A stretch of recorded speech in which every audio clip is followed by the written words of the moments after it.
Welcome to Key Tech. Please describe this channel if you're interested in today's video. From 28% to 39%, two seemingly insignificant figures have sparked a quiet revolution in the global chip market. The Nikkei report acted like a depth charge, detonating the underlying logic of US chip controls. By the end of 2025, Chinese chips will account for 28% of the global mature process chip market, and this figure will soar to 39% by 2027. Recently, following Sino-US negotiations, the US suddenly announced a one-year suspension of Section 301 investigations against China's maritime, logistics, and shipbuilding industries. This event has brought a new turning point for the development of domestically produced mature chips. 2 years ago, a 6-inch silicon carbide wafer sold for $1,500. Now, Chinese companies sell it for only $500. Is this 30% off price war a desperate measure due to overcapacity, or a long-planned market grab?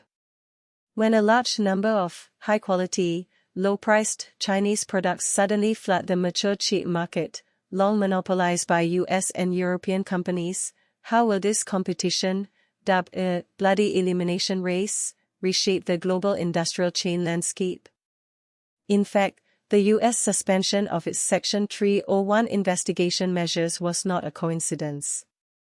On the surface, this appears to be an outcome of the US-China trade talks in Kuala Lumpur, and a concentrated manifestation of both sides meeting each other halfway.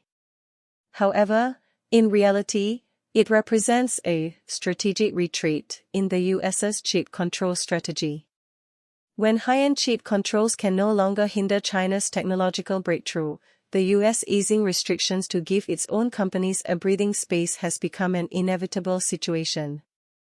Behind these US-China talks lies a harsh reality that the US is now forced to confront. Its chip control strategy is forcing Chinese companies to accelerate their technological breakthroughs in the relevant industrial chains.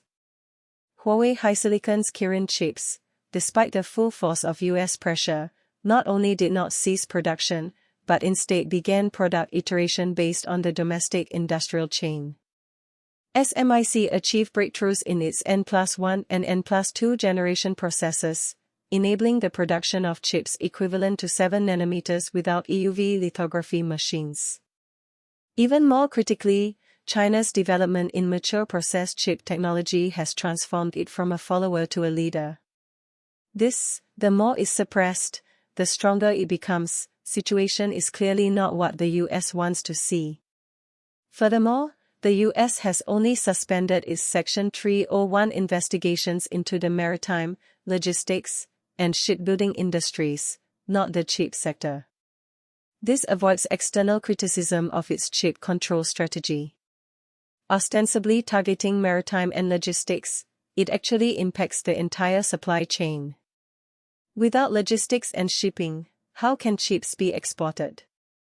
This indirect strategy provides a face-saving way for both sides while avoiding a direct concession on the chip issue.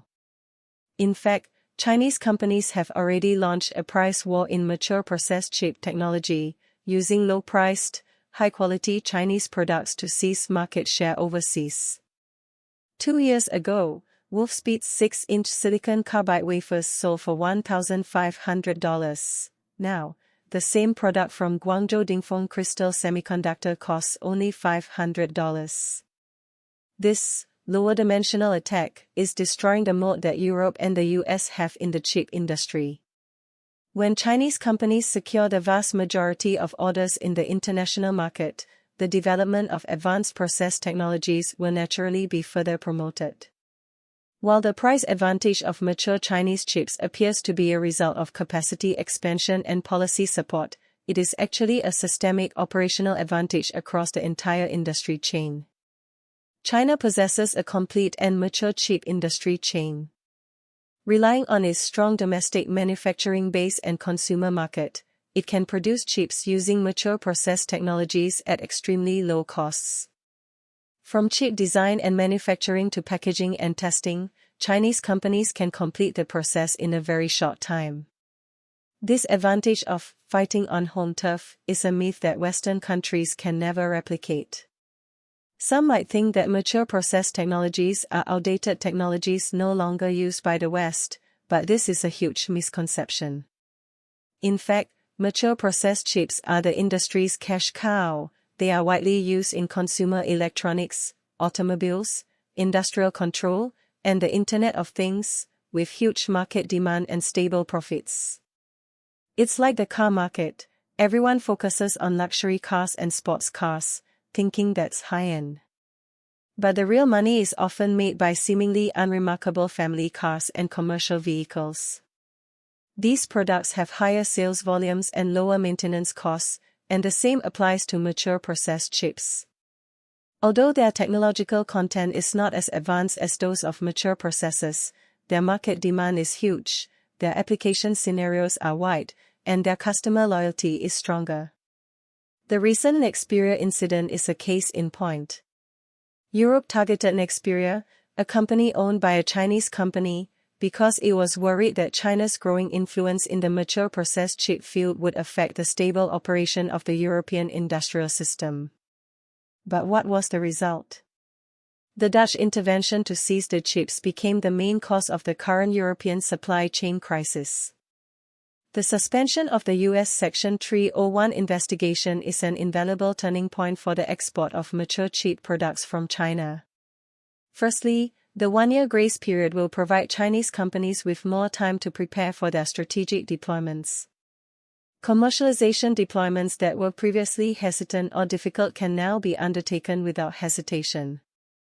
On the other hand, the U.S. is gradually realizing that simple technology blockades and trade sanctions will not only fail to curb the development of China's chip industry, but will actually force it to develop rapidly.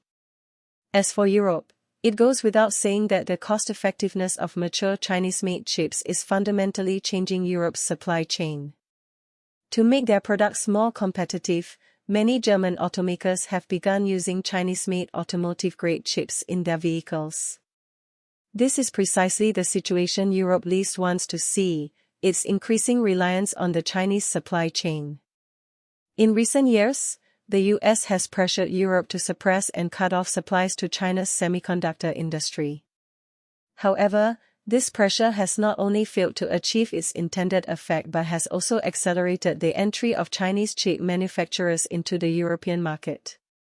In the future, as mature Chinese chips continue to enter the European and American markets, China will have another trump card to play in countering Western hegemony. What are your thoughts on this? Feel free to leave a comment and discuss.